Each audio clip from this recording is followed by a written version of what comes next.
Hi, everyone. We're going to do another read aloud of the BFG by Rodal. This is the third read aloud for this book. So if you haven't seen the first two, stop this video and go back to the other videos so you can hear the first few chapters because it might be a little confusing if you started here. You might also notice I'm in a different place in my house to read the story. I decided today I wanted to sit on my couch while I read the story because it's really cozy on my couch, much more comfortable than my chair at my desk. And I like to be really cozy when I read books. So we're going to read 2 chapters today, or for this video, if you're watching them in order in one day, and then we'll read some more later. We're going to start with this chapter called The Giants. But if you are so nice and friendly, Sophie said, then why did you snatch me from my bed and run away with me? Because you saw me, the big friendly giant answered. If anyone is ever seeing a giant, he or she must be taken away, hip switch. Why? Asked Sophie. Well, first of all, said the BFG, human beings is not really believing in giants, is they? Human beings is not thinking we exist. I do, Sophie said. Ah, but that's only because you have seen me, cried the BFG. I cannot possibly allow anyone, even little girls, to be seeing me and staying at home. The first thing you would be doing, you would be scuttling around yodeling the news that you were actually seeing a giant, and then a great giant hunt, a mighty giant look-see, would be starting up all over the world, with the human beings all rummaging for the great giant you saw and getting wildly excited. People would be coming rushing and bushing after me, and goodness knows that what, and they would be catching me and locking me into a cage to be stared at. They would be putting me in a zoo or the bunkhouse with all the squiggling and hip dumplings and crocodilians. Sophie knew that what the giant said was true. If any person reported actually having seen a giant haunting the streets of a town at night, there would most certainly be a terrific hullabaloo across the world. I will bet you, the BFG went on, that you would have been splashing the news all over the wonky world, wouldn't you, if I hadn't wiggled you away? I suppose I would, Sophie said. And that would never do, said the BFG.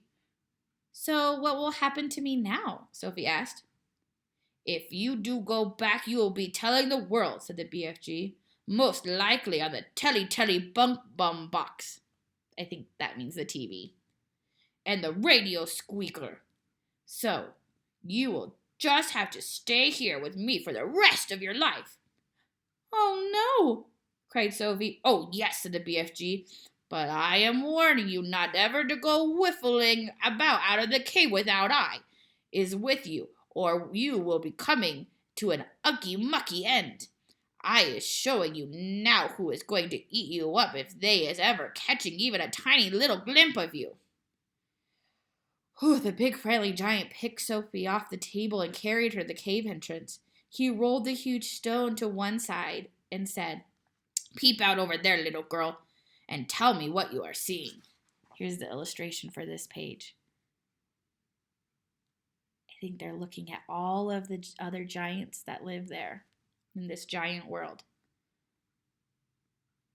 Sophie, sitting on the BFG's hand, peeped out of the cave.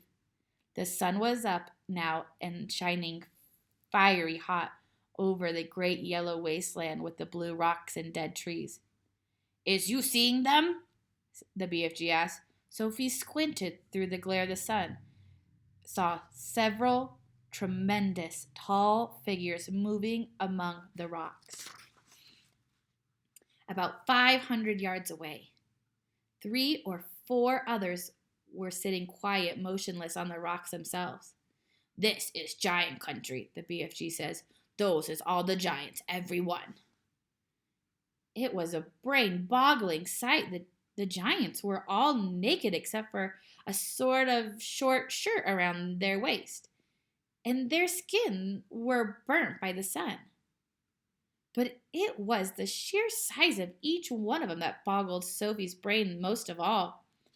They were simply colossal, far taller and wider than the big friendly giant whose hand she was now sitting. And oh, how ugly they were! Many of them had large bellies. All of them had long arms and big feet. They were too far away for their faces to be seen clearly, and perhaps that was a good thing. What on earth are they doing? Sophie asked. Nothing, said the BFG. They is just moochling and foot-chetchling around and waiting for the night to come, when they will be galloping off to places where people is living to find their suppers. You mean Turkey? Sophie said. Bone-crunching giant will be galloping to Turkey, of course, said the BFG. But the others will be whiffling off to all sorts of flung-away places, like Wellington for the booty-flavored and Panama for the hatty taste. Every giant is having their own favorite hunting ground. Do they ever go to England? Sophie asked. Remember, England is where Sophie's from. Often, said the BFG. They say the English is tasting so wonderful of cod's scallop. I don't know what that is. Cod scallop. I am not sure I quite know what that means, Sophie said. Meaning is not important, said the BFG. I cannot be right all the time. Quite often I is left instead of right.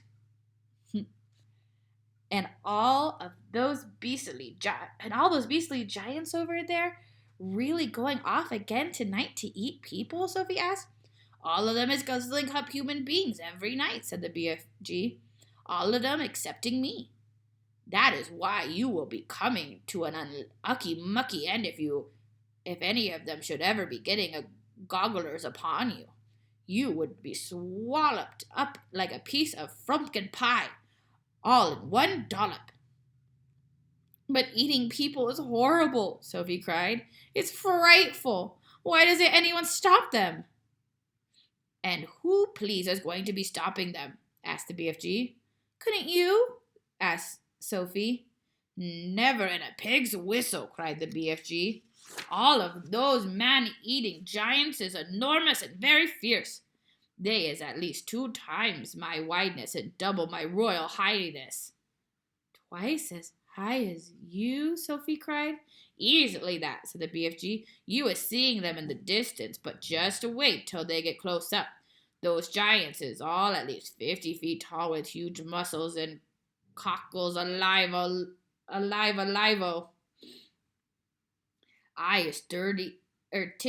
am Titchy one. I is a runt. 24 feet is puddle nuts in giant country. You mustn't feel bad about it, said Sophie. I think you are just great. Why, even your toes must be as big as a sausage. Bigger, said the BFG, looking pleased. They is as big as a bumblehammer's. How many giants are there out there? Sophie asked. 9 altogether, answered the BFG. That means that somewhere in the world every single night 9 wretched people get carried away and eaten alive? More, said the BFG. It is all depending, you see, on how big the human beings is. Some beings is very small, so a giant will need to gobble up 6 before he is feeling full. Often others like Norway people and Yankee doodlers is so much bigger, and usually 2 or 3 of those makes a good tunkin. All countries, but do these disgusting giants go every single country in the world? All countries excepting Greece is getting visited sometime or another, said the BFG. The country which a giant's visiting is depending on how he is feeling. If he is very warm weather, then the giant is feeling as hot as a sizzle pan. He will probably go galloping far up to the fribblesly north to get himself an Eskimo or 2 to cool him down. A nice fat Eskimo is to a giant is like a lovely ice cream lolly to you. I'll take your word for it, Sophie said. And then again, if it is a frosty night, the giant is frigid cold, he will probably point his nose towards the sweltering hotlands and guzzle up a hootentoot to warm him up. How perfectly horrible, Sophie said. There, nothing's hot. A cold drying up like a Hottentot, the BFG said. And if you were to put me down on the ground and I was to walk out among them now, Sophie said, would they really eat me up? Like a whiffle, cried the BFG. And what is more, you is so small they wouldn't even have to chew you. The first one to be seeing you would pick you up in his fingers and down you'd go like a drop in a drain water. Let's go back inside, Sophie said. I hate even watching them. All right, now we're on to another chapter called The Marvelous Ears. Back in the cave, the big friendly giant sat Sophie down once again on his enormous table. Is you quite snuggling there in your night tie? He asked. You isn't frigidly cold? I'm fine, Sophie said. I could not help thinking, said the BFG, about your poor mother and father. By now they must be jipping and scumping all over the house, shouting, Hello, hello, where is Sophie gone? I don't have a mother and father, Sophie said. They both died when I was a baby. Oh, you poor little scrumplet, cried the BFG. Is you not missing them very badly? Not really, Sophie said, because I never knew them. You is making me sad, the BFG said, rubbing his eyes. Don't be sad, Sophie said. No one is going to be worrying too much about me. The place you took me from was the village orphanage. We are all orphans in there. You is an orphan? Yes. How many is there in there? 10 of us, Sophie said. All little girls. Was you happy there? The BFG asked. I hated it, Sophie said. The woman who ran it was called Mrs. Clockers, and if she caught you breaking any of the rules, like getting out of bed at night or not folding up your clothes, you got punished. How is you getting punished? She locked us in a dark cellar for a day and a night without anything to eat or drink. Oh, the rotten old rot strapper, cried the BFG.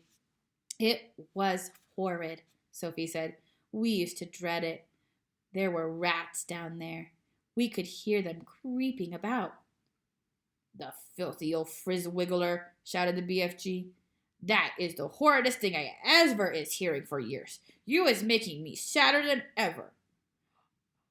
All at once, a huge tear that would have filled a bucket rolled down the BFG's cheek and fell with a splash on the floor.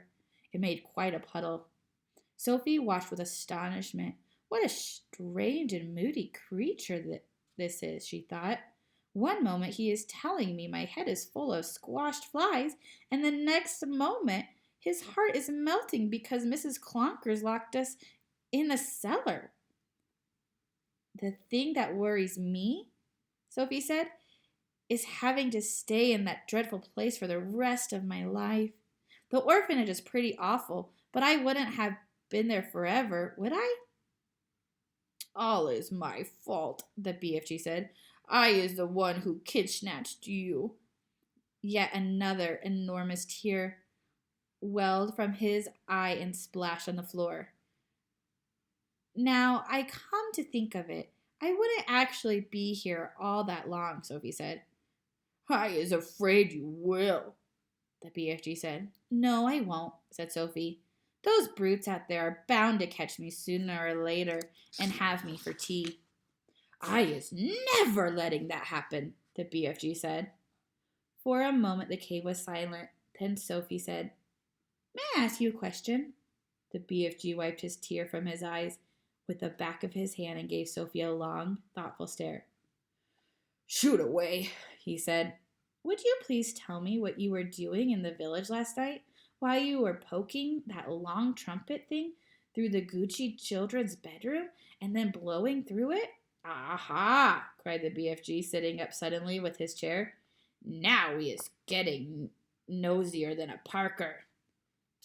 And the suitcase you were carrying, Sophie said. What on earth was that all about? The BFG stared suspiciously at the small girl sitting cross-legged at the table. You is asking me to tell you a whoopsie big secret, he said. Secrets that nobody is ever hearing before. I won't tell a soul, Sophie said. I swear it. How could I anyway? I'm stuck here for the rest of my life. You could be telling other giants. No, I couldn't, Sophie said. You would. You told me that they would eat me up the moment they saw me. And so they would, said the BFG. You is a human being, and human beings is like straw bungles and cream to those giants. If they're going to eat me the moment they see me, then I wouldn't have time to tell them anything, would I? Sophie said. You wouldn't, said the BFG. Then why did you say I might? Because I is brimful of buzzburgers, the BFG said. If you listen to everything I am saying, you will be getting earache. Please tell me what you were doing in our village, Sophie said. I promise you can trust me. What do you mean? Would you teach me to make an elephant? The BFG said. What do you mean? Sophie said. I would dearly love to have an elephant to ride on, the BFG said dreadfully. I would so much love to have a jumbly big elephant and go riding through green forests, picking peachy fruits off trees all day long. This is a sizzle-hot, muck-frumping country we is living in. Nothing grows in it except snozcumbers. I would love to go somewhere else and pick peachy fruits in the early mornings of the back of an elephant. Sophie was quite moved by this curious statement. Perhaps one day we will get you an elephant, she said, and peachy fruits as well. Now tell me what you are doing in the village. If you is really wanting to know what I'm doing in the village, the BFG said, I is blowing a dream into the bedroom of those children. Blowing a dream? Sophie said. What do you mean? I is a dream-blowing giant, the BFG said. When all the other giants is galloping off every what way in which to swallow human beings, I is scuttling away to other places to blow dreams into bedrooms of sleeping children. Nice dreams. Lovely golden dreams. Dreams that is giving the dreamers a happy time. Now, hang on a minute, Sophie said. Where do you get these dreams? I collect them, the BFG said, waving his arms towards all the rows of bottles on the shelves. I has billions of them. You can't collect dreams, Sophie said. A dream isn't something that you can catch hold of. You was never going to understand about it, the BFG said. That is why I is not wishing to tell you. Oh, please tell me, Sophie said. I will understand. Go on. Tell me how you collect dreams. Tell me everything. The BFG settled himself comfortably in a chair and crossed his legs. Dreams, he said, is a very mysterious thing. They is floating around in the air like little wispy misty bubbles. And all the time they is searching for sleeping peoples. Can you see them? Sophie asked. Never at first. Then how do you catch them if you can't see them? Sophie asked. Aha, said the BFG. Now he is getting on to the dark and dusty secrets. I won't tell a soul. I is trusting you, the BFG said. He closed his eyes and sat quiet still for a moment while Sophie waited. A dream, he said, as it goes whiffing through the night air, is making a tiny little buzzy humming noise. But this little buzzy humming is so silvery soft it is impossible for human beings to be hearing it. Can you hear it? Sophie asked. The BFG pointed to his enormous trunk-wheeled ears, which he now began to move in and out. He performed this exercise proudly, with his little proud smile on his face. Is you seeing these? He asked. How could I miss them? Sophie said. They is looking a bit preposterous to you, the BFG said, but you must believe me when I say they is very extra usual ears indeed. They is not to be coughed at. I'm quite sure you're not, Sophie said. They are allowing me to hear absolutely every single tiddly little thing. You mean you could hear things I can't hear? Sophie said. You is as deaf as a dumpling compared to me, cried the BFG. You is hearing only thumping loud noises and little earwigs of yours, but I am hearing all the secret whisperings of the world. There's his big ears that he's moving back and forth. Those are very humongous ears on a very big giant. Such as what? Sophie asked. In your country, he said, I is hearing the footsteps of a ladybird as she goes walking across the leaf. Honestly, a ladybird is another name for a ladybug. Honestly, Sophie said, beginning to be impressed. What is more, I is hearing those footsteps very loud, the BFG said. When a ladybird is walking across a leaf, I is hearing feet going clumpity, clumpity, clump like giant footsteps. Good gracious me, Sophie said. What else can you hear? I is hearing little ants clittering to each other as they scuttle around in the soil. You mean you can hear ants talking? Every single word, the BFG said, although I is not exactly understanding their language. Go on, Sophie said. Sometimes on a very clear night, the BFG said, and if I is swiggling my ears in the right direction. And here he swiveled his great ears upward so that they were facing the ceiling. If I is swiggling them in like this, and the night is very clear, I sometimes hear faraway music coming from the stars in the sky. A queer little shiver passed through Sophie's body. She sat very quiet, waiting for more. My ears is what told me you was watching me out the window that night, the BFG said. But I didn't make a sound, Sophie said. I was hearing your heart beating across the road, the BFG said, like loud as a drum. Go on, Sophie said, please. I could hear the plants and the trees. Do they talk? Sophie asked. They is not exactly talking, the BFG said, but they is making noise. For instance, if I come along and I is picking a lovely flower, if I is twisting the stem of the flower till it breaks, then the plant is screaming. I can hear it screaming and screaming very clear. You don't mean it, Sophie cried. How awful! It is screaming just like you would be screaming if someone was twisting your arm right off. Is that really true? Sophie asked. You is thinking I is a Swiss fiddler, you are. It is rather hard to believe. Then I is stopping right here, the BFG says sharply. I is not wishing to be called a fibster. Oh, no, I'm not calling you anything, Sophie cried. I believe you. I do, really. Please go on. The BFG gave her a long, hard stare. Sophie looked right back at him. Her face opened to his. I believe you, she said softly. She had offended him. She could see that. I wouldn't be a fibbling to you, he said. I know you wouldn't, Sophie said. But you must understand that it isn't easy to believe such amazing things straight away. I understand that, the BFG said. So do please forgive me and go on, she said. He waited a while longer, and then he said, It is the same with trees as it is with flowers. If I is chopping an axe into a tree of the trunk of a big tree, I is hearing a terrible sound coming from inside of the heart of the tree. What sort of sound? Sophie asked. A soft moaning sound, the BFG said. It is like the sound of an old man is making when he is dying slowly. He paused. The cave was very silent. Trees is living and growing just like you and me, he said. They is alive, so is plants.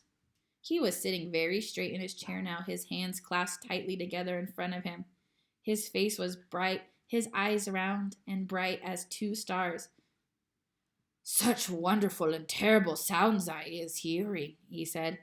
Some of them you would never wish to be hearing yourself, but some is like glorious music.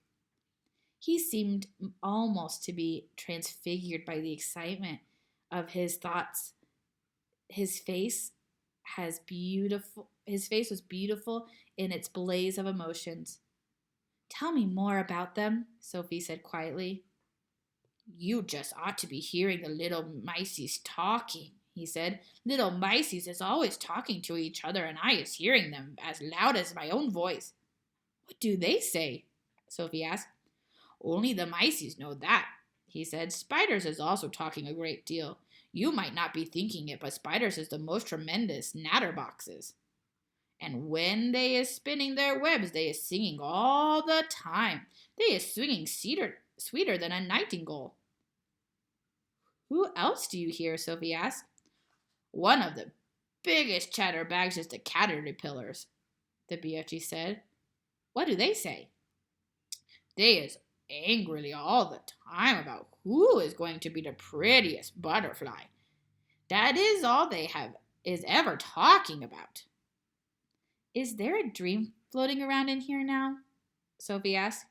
The BFGs moved his great ears this way and that, listening intently. He shook his head. There is no dream in here, he said, except in the bottles. I has a special place to go for catching dreams. They is not often coming to giant country. How do you catch them? The same way you was catching butterflies, the BFG answered, with a net. He stood up and crossed over to the corner of the cave where a pole was leaning against the wall. The pole was about 30 feet long, and there was a net on the end of it. Here is a dream catcher, he said, grasping the pole in one hand. Every morning I is going out and snitching new dreams to put in my bottles. Suddenly, he seemed to lose interest in the conversation. I is getting hungry, he said. It is time to eat. All right, that's the end of that chapter. So when we meet again to read, we'll start on this chapter called Snozcumbers. I'm excited to see what happens next in our story.